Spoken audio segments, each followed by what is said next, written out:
Before the coronavirus pandemic, Chinese banks gave considerable debt restructuring to African governments and are continuing to do so. Cooperation with China remains worse in Washington. However, understanding how China's institutions work in Africa may help us to shape this discussion on how to help Africa recover from economic problems of the pandemic. According to studies, China has played a key role in assisting African countries on debt management. Between 2000 to 2019, there are 16 examples of debt restructuring totaling to $7.5 billion in 10 African nations. China also arrests of at least 94 free invest loans totaling to at least $3.4 billion. The free debt relief is available to 8 African nations. They have a total of $25 billion, and so far only one nation has asked for help. China is taking a step to global debt reduction for the first time as part of the G12 endeavors. As Africa's largest bilateral creditor, it has held at least 21% of African debt. Angola alone accounts for 1/3 of the total.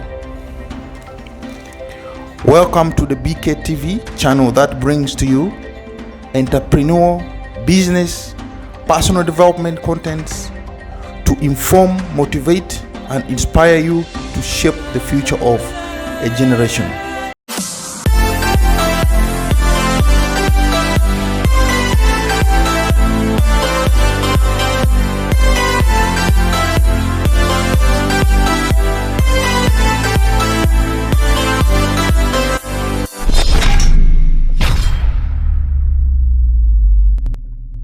Only 30 years ago, China was in a similar position as many African countries today, whose economy accounted for less than 2% of world GDP.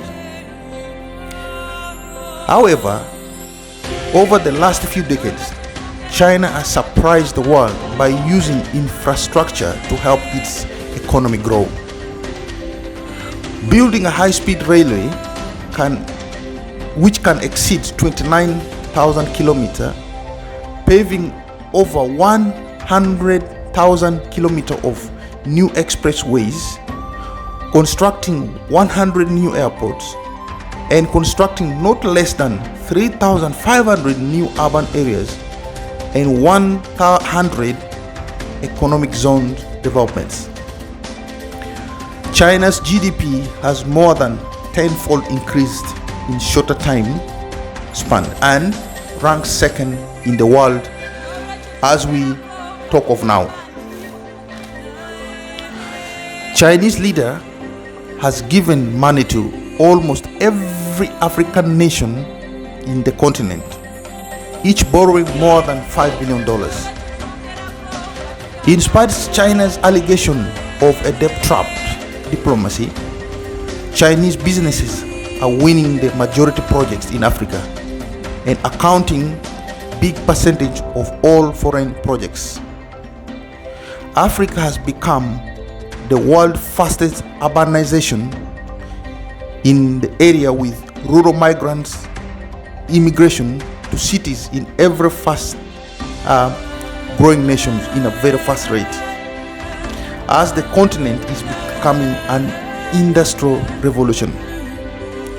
In 1979, Chinese businesses made their first venture into Africa in search of wealth, and since then they have dominated the continent. China is currently Africa's greatest commercial partners, with more than $200 billion according to research. There are also more than 10,000 Chinese owning businesses operating in Africa, with a total value of Chinese business in Africa with a more total value of $2 trillion since 2005, and $300 billion of investment plan now on the table. In addition, Africa has surpassed Asia as China's foreign market. In some African nations, such as Tanzania, Chinese firms control more than 80% of the market. Since 2019, Chinese businesses have accounted for 60% of all large foreign contractors in Africa, and China's share in these markets is stronger than anywhere else.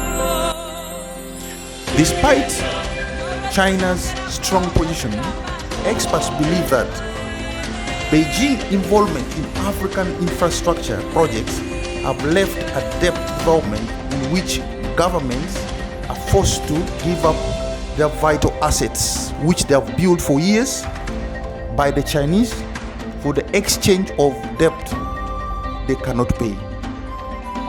Some African governments have recently begun even to investigate the cause of these debts and benefits to assess the Chinese investment as a whole and also see the terms of such financial endeavors and benefits. Late President of Tanzania, John Magufuli, cancelled the $10 billion loan made by the former Tanzanian President Kikwete. According to sources, the finance agreement required the port to be developed and built on the disadvantage of the Tanzanian financial gain. Leading African finance experts have encouraged Africa and other continents and countries across the globe to be careful and read the financial conditions set by China on their loans. If not, it would lead to China taking their assets and many more things. Take for example in Africa, Kenya, Djibouti, and Madagascar are some of the victims of China loans. It's no secret that African roads have been hindered by lack of infrastructure across the continent, as Chinese President Xi Jinping previously stated that insufficient infrastructure is seen to be the largest obstacle for the African development. To fulfill demand, African countries need to invest $130 billion to $170 billion in infrastructure development. But the African Development Bank estimates that there are only $68 billion and $108 billion short. According to statistics, participation in African, in particularly Chinese investment, is reaping considerable advantage. We discover and convincing evidence of job creation, connection to the local suppliers and consumers, subcontractors, and even local variations ranging from cotton and leather processing to railway construction and steel waste recycling. Thank you for watching. If there are any tips you think you would use on our content, leave a comment, subscribe, share, and let my channel grow. I hope this content has been helpful to you. Thank you. I am Brian Scotton.